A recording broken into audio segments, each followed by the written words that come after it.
মক্কা নগরীকে বলা হয় উম্মুল কুরা, সব শহরের মা, সব শহরের সেন্টার, পৃথিবীর নাভিস্থল। আল্লাহ তাআলা বললেন ওয়াহাদাল বালাদিল আমিন, আর এই নিরাপদ শহরের শপথ।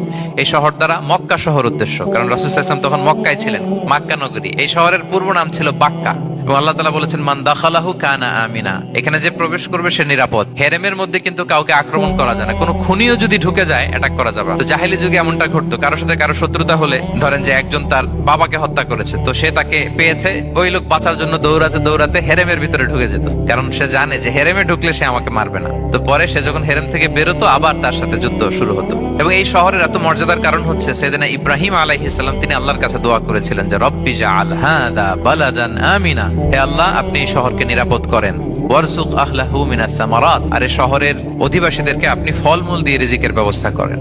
এখনো দেখবেন যে সারা পৃথিবীতে যেই ফল নাই, মক্কাতে ওই ফল আছে। সারা পৃথিবী থেকে ফল ওখানে যায়, এবং মক্কার নেইবরিং সিটি তায়েফ, সেখানে অনেক ফল উৎপাদিত হয়, এখানে আসে। নিরাপদ শহর বালাদান আমিনা। এবং আল্লাহর হাবিব সাল্লাল্লাহু আলাইহি ওয়াসাল্লাম বলেছেন যে এই মক্কা শহর আমার সবচাইতে প্রিয় শহর।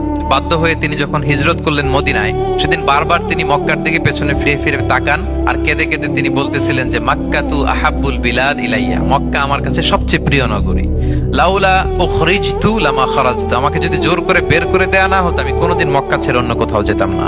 আল্লাহর হাবিব সাল্লাল্লাহু আলাইহি ওয়াসাল্লামের সবচেয়ে প্রিয় শহর ছিল মক্কা, এবং এটা আল্লাহর হাবিব সাল্লাল্লাহু আলাইহি ওয়াসাল্লামের জন্মস্থান। মাকান মাউলিদির রাসূল, রাসূল সাল্লাল্লাহু আলাইহি ওয়াসাল্লামের বিলাদাত হয়েছে এই শহরে। এবং এই শহরকে আল্লাহ বলেছেন মাসাবাতান লিন-নাসি ওয়া আমনা, মানুষের মিলনস্থল, কেন্দ্রস্থল। সারা পৃথিবী থেকে মানুষ ওখানে যায়। আপনি যে রমাদানে যদি মক্কায় যান, আল্লাহু আকবার, লক্ষ লক্ষ উমরা পালনকারী সেখানে, ইউরোপ থেকে, আফ্রিকা থেকে, অস্ট্রেলিয়া থেকে, এশিয়া থেকে, সারা পৃথিবীর মানুষের মিলনস্থল। ওখানে গেলে আপনি দেখবেন মাসাবাতান লিন-নাসি ওয়া আমনা, নিরাপদ জায়গা এবং মানুষের মিলনস্থল এটা। এখানে এমন মসজিদ আল্লাহ রেখেছেন কাবা ঘরের চারদিকে, এটাকে বলা হয় মসজিদুল হারাম, যে মসজিদে 1 রাকাত সালাত পড়লে 1 লক্ষ রাকাতের সওয়াব হয়।